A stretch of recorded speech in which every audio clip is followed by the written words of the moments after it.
Reconstruction undergoes three different phases: presidential, congressional, and Republican governments in the South.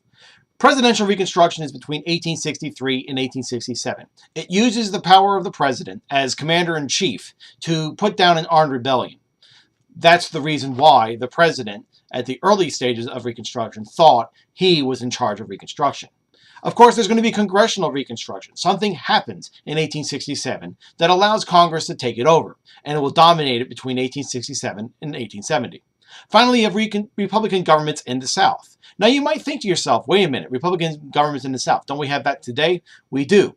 But until I tell you to, think of this. Republicans back then were the more liberal party, and the Democrats were the more conservative party. Not until the late 19th century do we have a realignment of those parties, where the Republicans become more conservative and the Democrats become more liberal. So when I say Republican and Democrat throughout the Reconstruction era, what I really am, you can't think of the modern day Republican and Democratic parties. Now, there's going to be some other terms we're going to talk about. Redemption. What does it mean? It means to be saved, right? Saved from what? Redemption during Reconstruction means that a state has reestablished Democratic Party rule over it. All right, it's been saved from the tyranny of Republican governments in the South. Is Reconstruction a failure?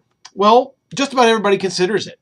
Think about it. Do you have any memory in any history class that you've ever taken that talks about Reconstruction being a success? Of course not. And we're going to have to evaluate that question.